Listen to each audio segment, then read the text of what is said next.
Before we begin, let me ask all of you wonderful viewers, from which cities are you watching us today? Drop your location in the comments. I love seeing where our stories reach. Now let me take you into one of those ordinary moments that quietly changes everything. I never expected a simple ride home from my boss to leave me with feelings I still can't quite put into words. I thought I knew him. I thought I knew myself. But that night in his car, something shifted. Something awakened. And I'm not sure I'll ever look at him the same again. It had been a long day, the kind where your feet ache and your shoulders carry the weight of more than just work. The office buzz had died down hours ago. Most desks sat empty in the pale hum of the ceiling lights, and I was finishing up the last of the quarterly paperwork I'd promised to hand off before the weekend. I didn't hear him at first. I was too focused, typing away, glasses perched low on my nose, but then came the soft tap on my cubicle wall. "Still here, Sophia."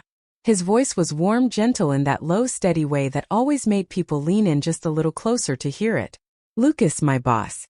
Mid-60s, salt and pepper hair that leaned more salt these days, but there was something about the way he carried himself, calm, collected, thoughtful, that always drew people in. I smiled, half laughing as I leaned back. The joys of financial reports. They don't complete themselves. He tilted his head, eyes flicking to the nearly empty floor. "It's late. You shouldn't be walking home alone. I'll drive you." It wasn't unusual for Lucas to offer help. He was decent like that, kind without being overbearing.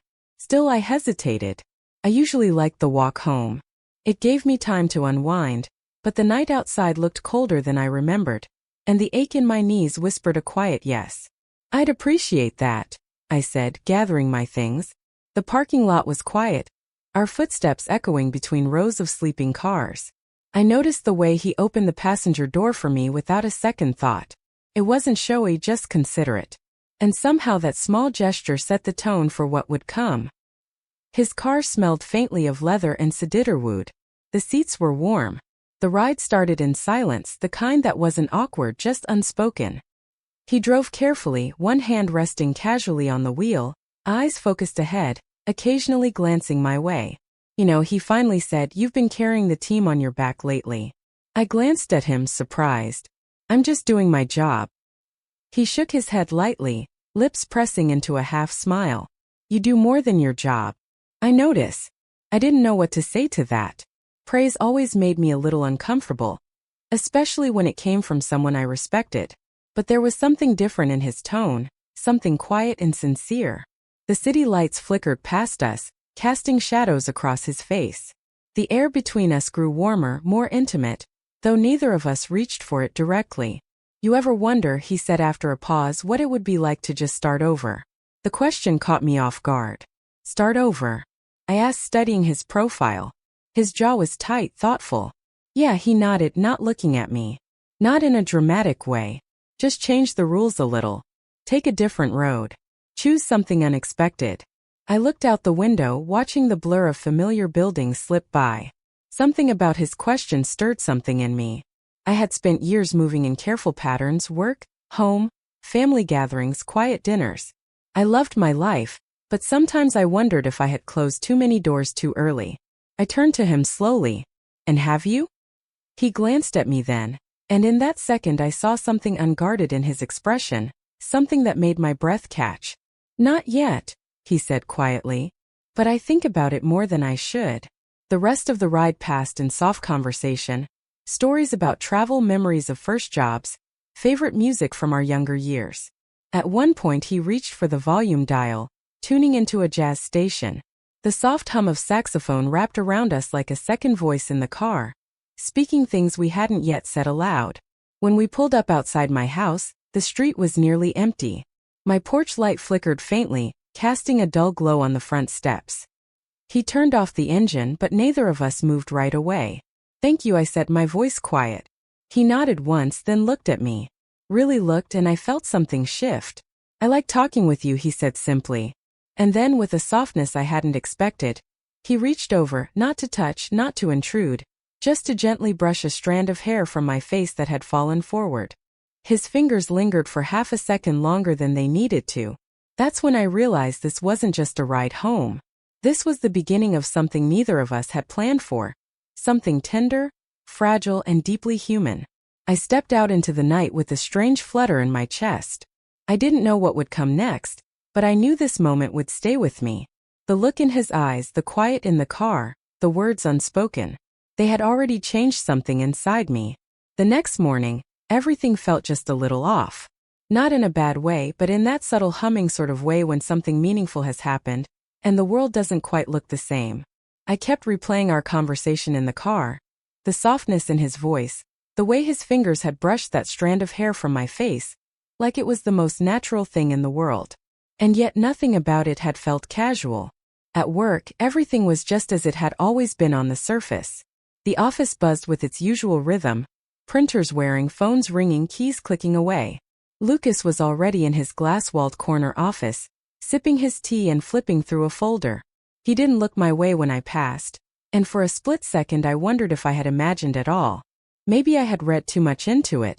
Maybe I was foolish for thinking that a quiet car ride could stir something deeper.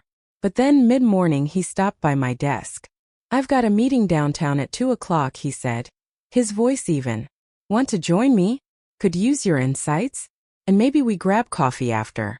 I looked up at him, caught the way his gaze lingered just a moment longer than necessary. It wasn't a command. It was an invitation. One that carried the weight of what we hadn't said in the car the night before. "Sure," I replied, keeping my tone light. "Sounds good." The meeting was routine, budget reviews, timelines, a few back and forths about deliverables, but I barely absorbed any of it. I was hyper-aware of his presence beside me, of how close our chairs were, of the way his hand occasionally brushed against mine when we both reached for the same document. He didn't pull away fast like it was an accident. No, it was slow, deliberate. Afterward, we didn't head straight back to the office.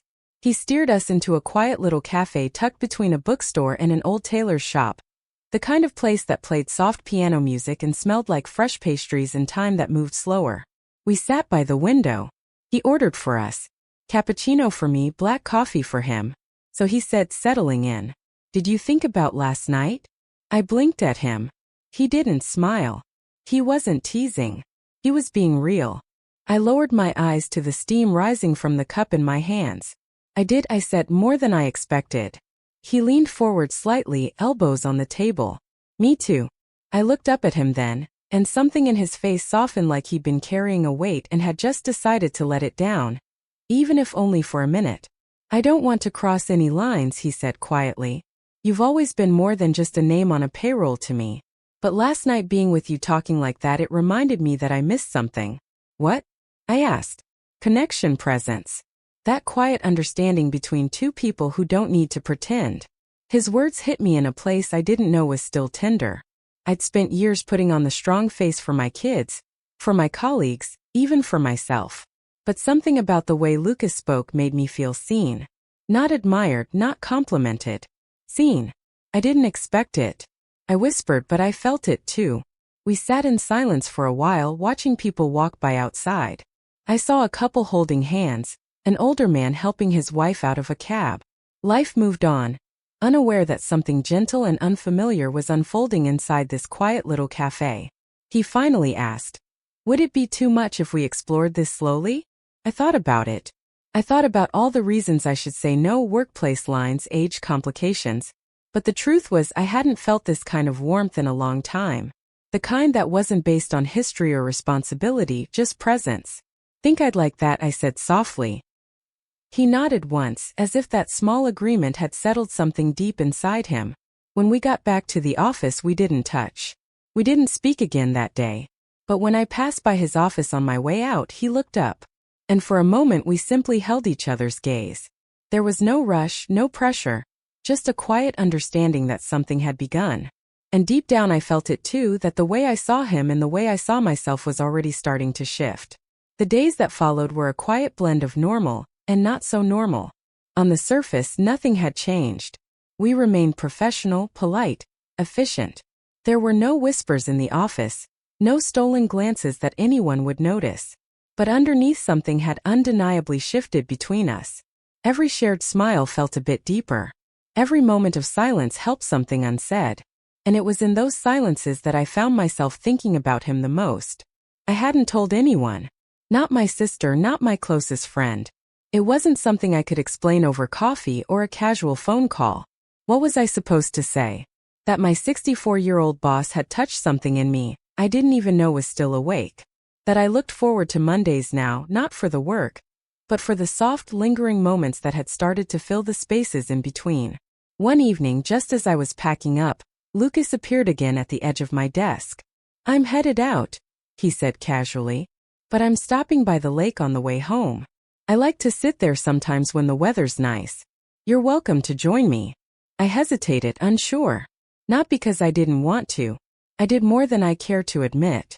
But this wasn't like grabbing coffee after a meeting. This was different, personal. Still, something inside me nodded before my mouth could catch up. Let me grab my coat. The lake was only a 15-minute drive away, tucked behind a grove of old trees. The sky had started to dip into dusk by the time we arrived. That beautiful in-between when the world glows soft in gold. The water shimmered with fading sunlight and a soft breeze stirred the leaves overhead.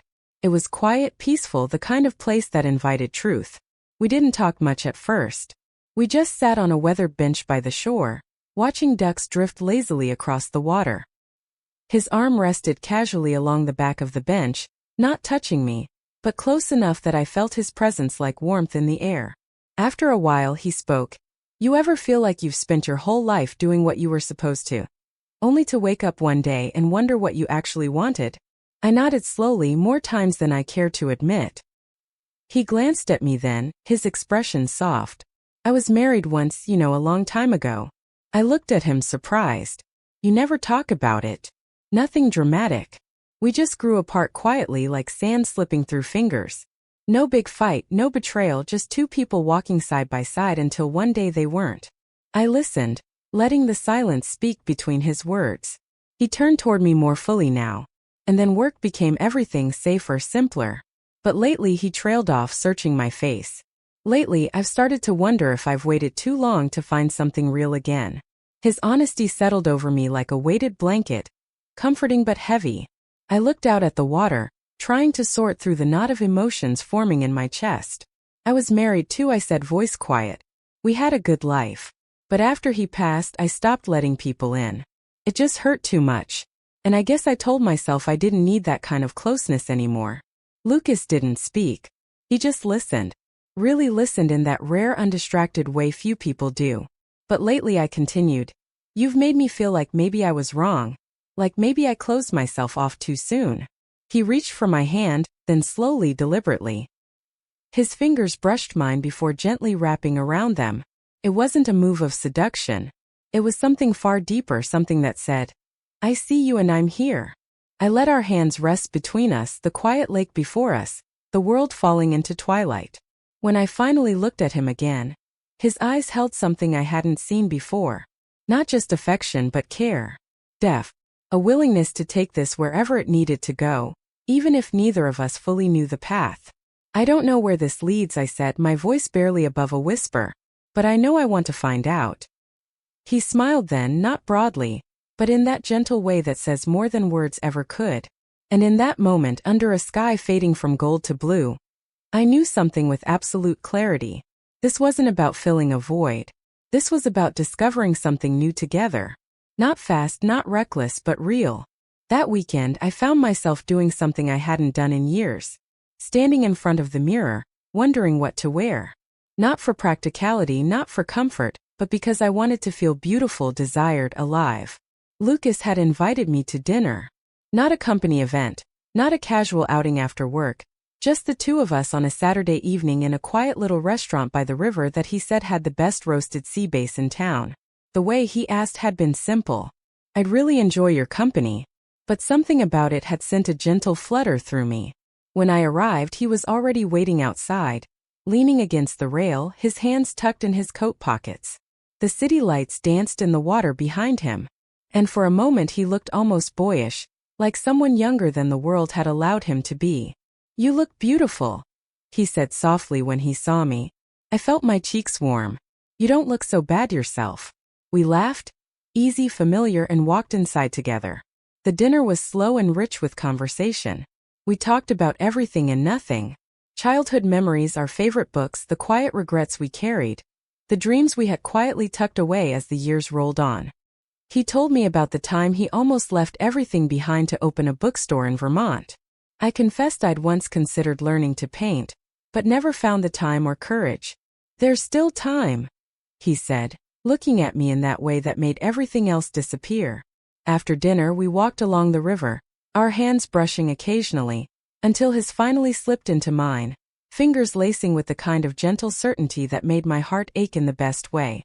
We stopped at a bench under an old tree, the branches hanging low and quiet like they were listening. "I've been thinking about what this is," I said, not quite looking at him. "About us." He waited, letting me speak. "I'm not a young woman anymore, Lucas. And I'm not looking for someone to rescue me or sweep me off my feet. I've lived a full life. I've had love. I've known loss. I'm not afraid of being alone." "I know," he said. "That's one of the things I admire about you." I turned to him. "But I also know I don't want to keep closing doors out of fear. I don't want to wake up one day and realize I missed something because I was too careful." His thumb brushed over the back of my hand. "Neither do I." There was a long pause, the kind that feels like a held breath between two people standing at the edge of something new. And then he leaned in slowly, giving me every chance to move, to stop, to say no. But I didn't. I didn't want to. When our lips met, it wasn't rushed. It wasn't fiery. It was soft, intentional, the kind of kiss that says, "I'm here. I see you. Let's begin." And that was it. There was no grand declaration, no promises of forever, just a quiet understanding that something meaningful had begun, something built not on fantasy, but on shared stories, mutual respect, and a connection we'd both long stopped expecting. The next morning I woke with sunlight on my face and a sense of calm I hadn't felt in years. Not excitement, not nerves, just peace. We still kept our boundaries at work. We were careful, respectful. But in the spaces outside, the drives home, the weekend walks, the occasional evenings at my place, with jazz playing low in the background, we found something neither of us had quite dared to hope for. It wasn't about starting over. It was about continuing forward with someone who understood where you've been and still chose to walk beside you. And to this day, I smile when I think of that night in the car. The way he looked at me, the way the silence between us spoke louder than words, because that's when everything changed. Not all at once, but enough to open a door I never thought I'd walk through.